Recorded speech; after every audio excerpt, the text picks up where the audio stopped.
Section 1. You will hear a conversation between a student looking for a host family and a housing advisor. First, you have some time to look at questions 1 to 5.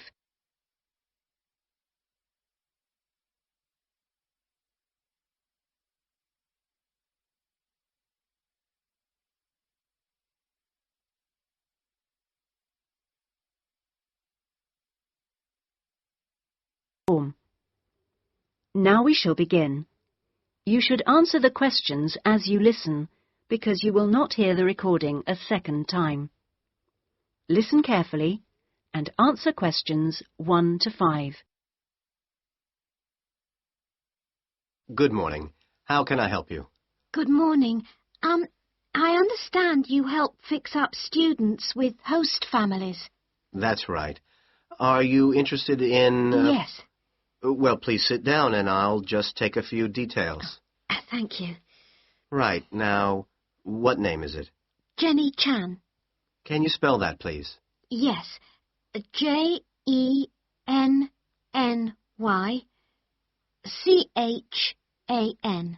Right. And what is your present address?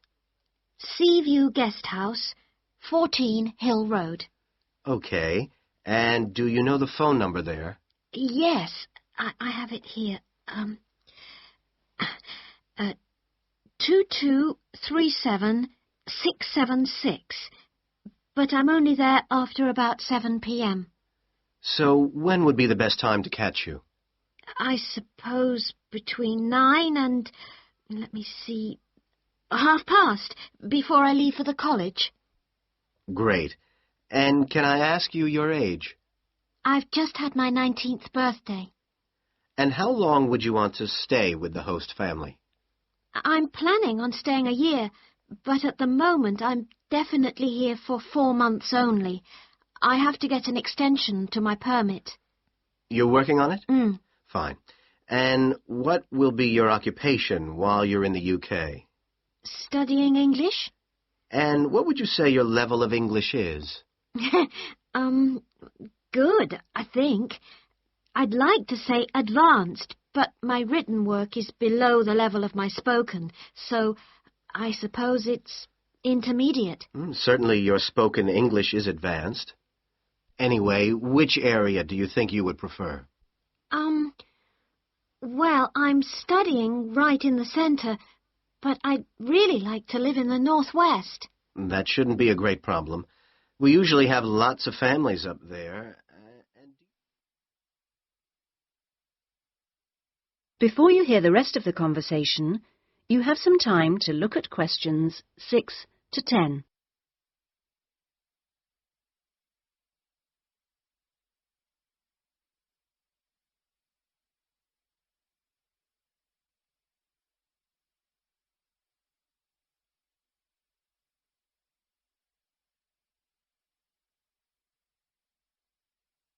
Now listen and answer questions 6 to 10. And do you have any particular requirements for diet? Well, I'm nearly a vegetarian. Not quite. Shall I say you are? It's probably easier that way. That would be best. Anything about your actual room? I would prefer my own facilities. En suite, is that right? Mm-hmm. And also, if it's possible, a TV. And I'd also like the house to have a real garden, rather than just a yard. Somewhere I could sit and be peaceful. Is that all? Well, I'm really serious about improving my English, so I'd prefer to be the only guest, if that's possible. No other guests. Yes, you get more practice that way. Anyway, obviously, all this is partly dependent on how much you're willing to pay. What did you have in mind? I was thinking in terms of about 60 to 80 pounds a week, but I'd go up to 100 if it was something special.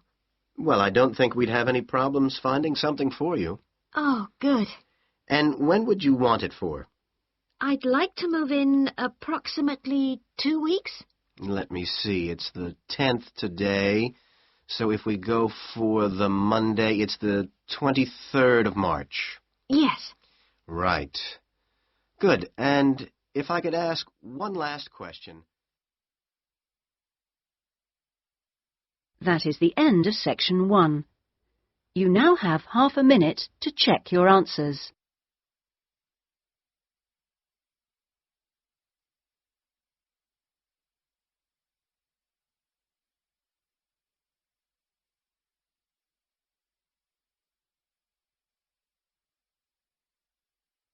Section 2. You will hear a talk at an open day at an alternative health club. First, you have some time to look at questions 11 to 15.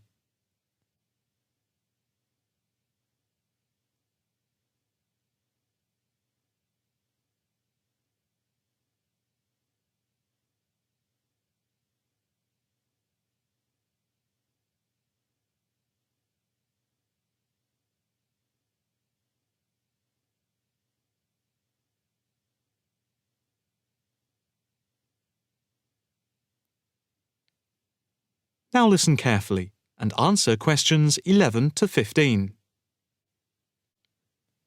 Good morning, and welcome to the open day of our new Alternative Health Club here at Chelsea Bridge.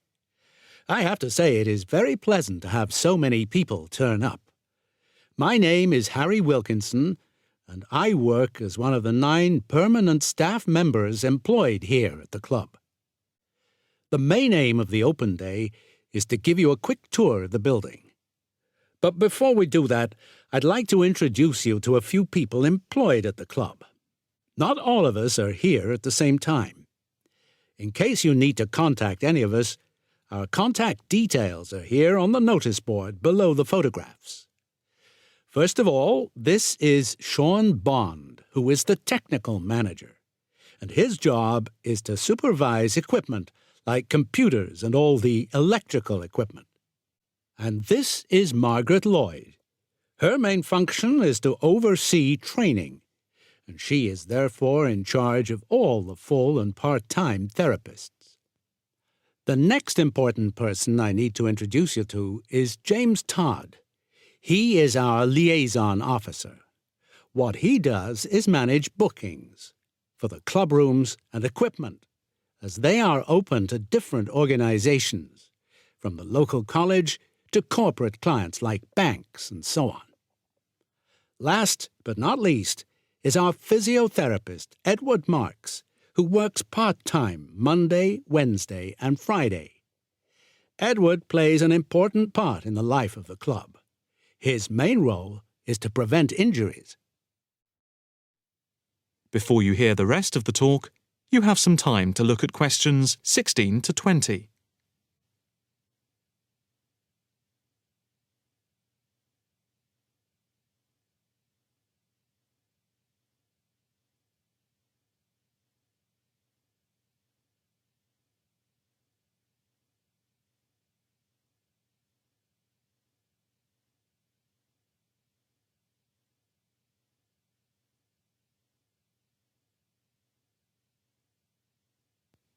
Now listen carefully and answer questions 16 to 20.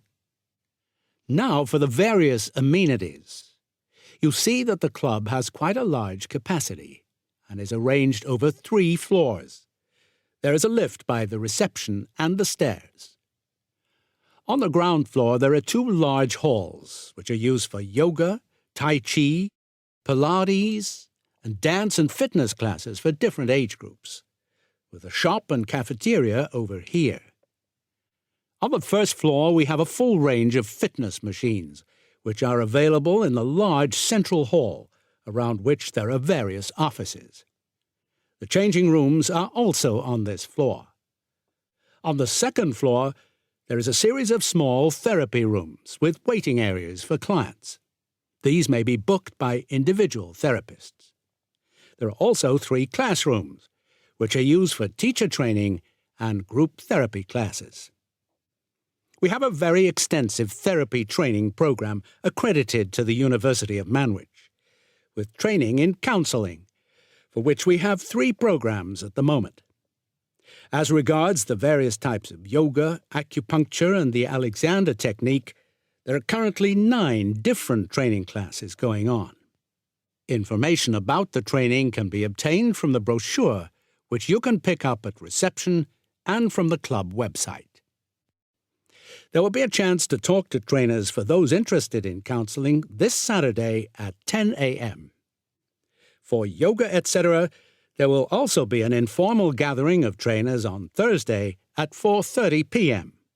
So, if you are interested in becoming involved, this is your chance. That is the end of Section 2. You now have half a minute to check your answers.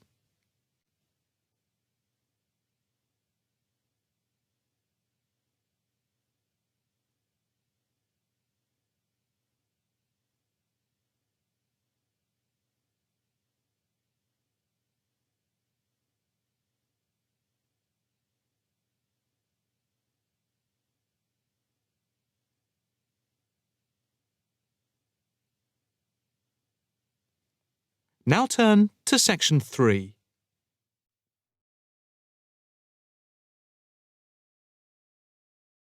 Section 3. You will hear a female student inquiring about changing her course. First, you have some time to look at questions 21 to 25.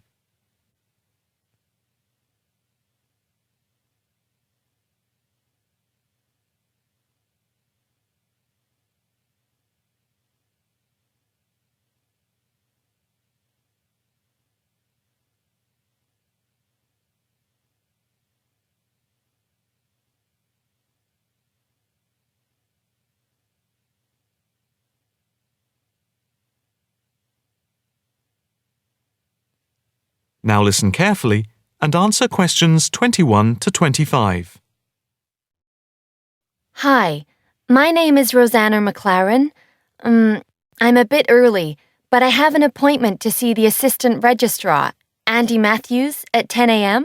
Hi, I'm Andy Matthews. Nice to meet you. Nice to meet you. My tutor advised me to come to see you about changing my course. Yes, I've had an email from your tutor, David Vine. Let me just call it up. Here we are. It says, Tutee Rosanna McLaren is on the Wednesday part-time course and wants to change to the distance learning program. Have you any problems with the course itself? Oh no, I love it. I think the course is really worthwhile. The theoretical sessions once a week on Wednesday from 10 a.m. to 3 p.m. are really good. You have 2 two-hour sessions then? Yes, that's it. And I have to say, I think the practical session from 4 through to 9 in the fashion workshops are also good fun. But I am finding it all very tiring, and it makes me too exhausted for my work on Thursdays and Fridays. You work the other 4 days of the week? Yes, and some Saturdays. I see. So, what do you want to do? I'd like to change to the program with the distance learning component instead of the Wednesday sessions. Yes, that is a possibility. I see from your tutor, Dr. Vine, that he has no problem with this, but you realize it's possible you'll have a different tutor. Yes, I'm aware of that. It's a shame because he's a very good tutor. What do I need to do now? First, we just need you to fill in this transfer form and the claim form for the reduction in fees. Oh, I didn't realize it was cheaper. Oh yes, it's £1,000 less a year. It gets even better. Can I start the distance learning program from now? I don't see why not. I just need to get a signature from your tutor, which should take only a short time. I'll email it to him now, and then he can sign it and put it in the internal mail. Okay. But I also need to go through with you what is involved in the distance learning program to make sure you are clear about everything. Well, I understand I attend the weekend course once a month and that I can book a bench in the fashion workshop at any other time. You have a computer at home for the distance learning? Oh, yes. I have the necessary equipment for making video calls over the internet already. It's the flexibility of the distance learning over the internet that is very useful. And what makes it even more interesting is that I don't have to spend a lot of time traveling to and from the university on the Wednesday. I can adapt it to my own routine, as I will be able to do the theory over the internet from home when I want. The same is true of booking a tutorial online, using Skype. Yes, it is amazing, isn't it? It's in its infancy, but it's been up and running for a year now, and it's going rather well. Can I just ask if it's possible to have a face-to-face tutorial at any time as well? There is no reason why you shouldn't be able to. Before you hear the rest of the conversation, you have some time to look at questions 26 to 30.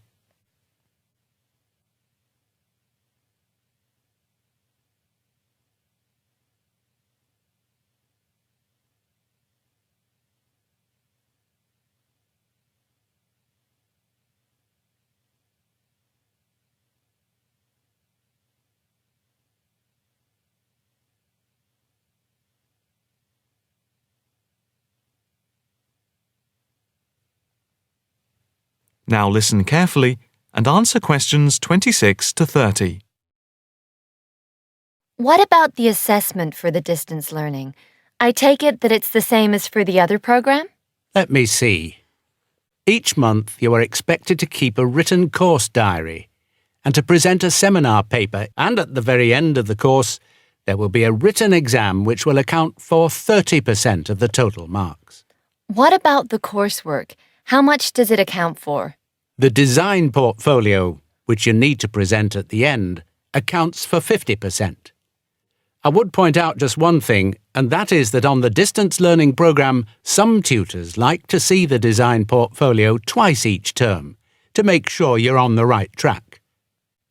But of course you can take it in at any time to show your tutor.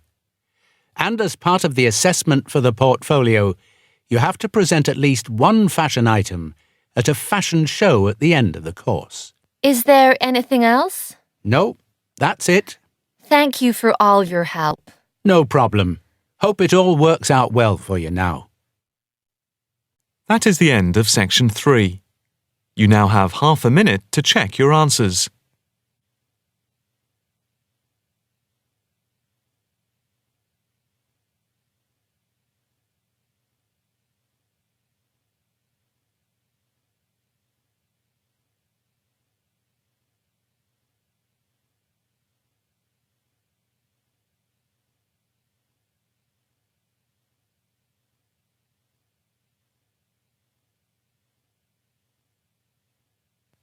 Now turn to section 4.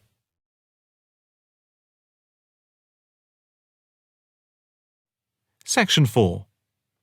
You will hear a talk on the work of a printing department at a university. First, you have some time to look at questions 31 to 40.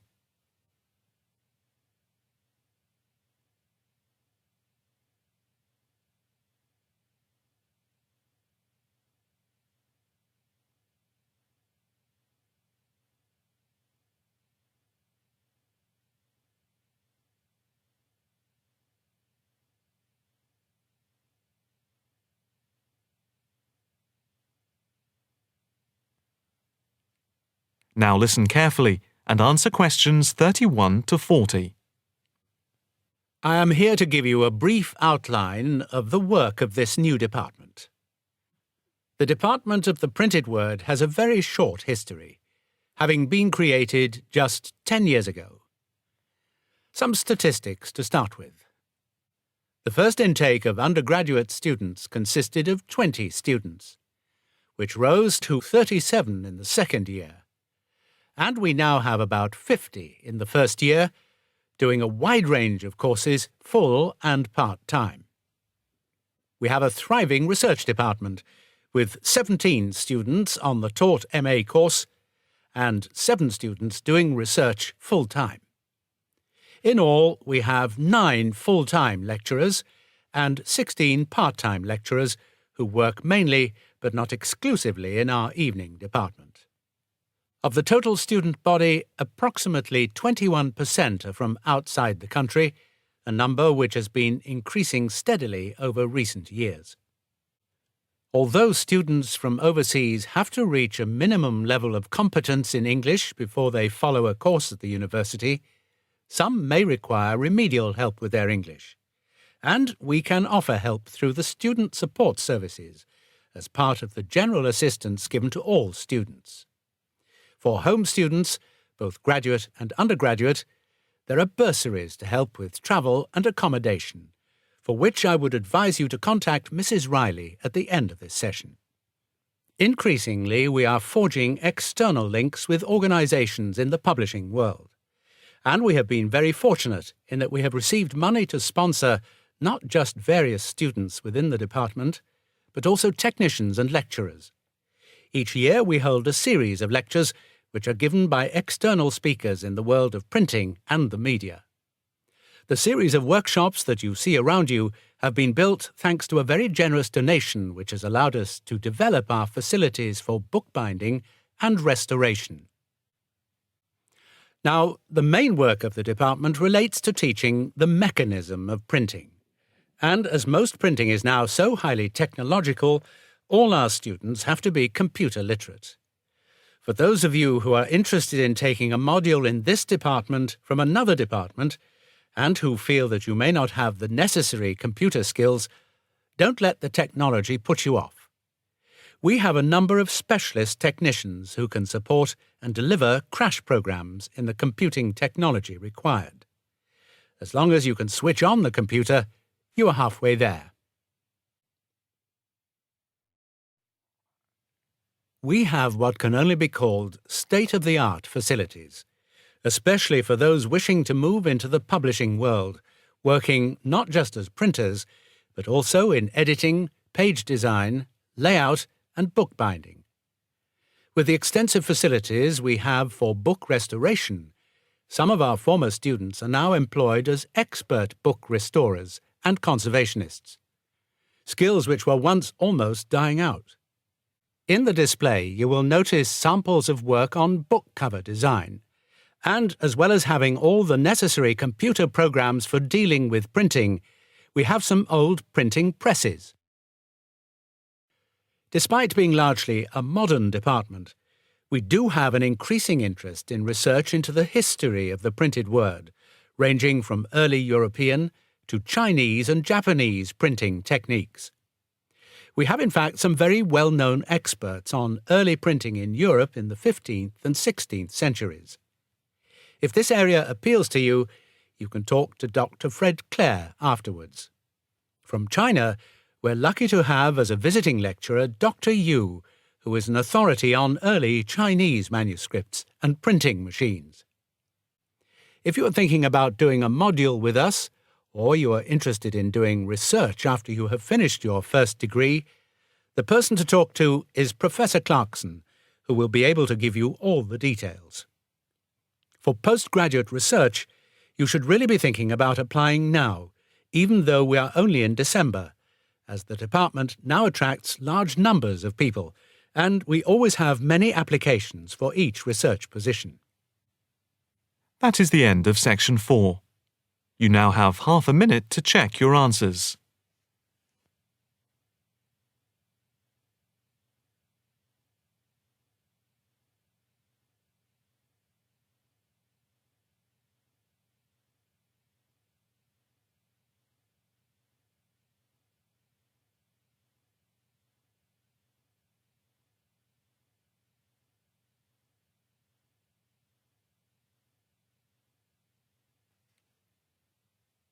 That is the end of the listening test. You now have 10 minutes to transfer your answers to the listening answer sheet.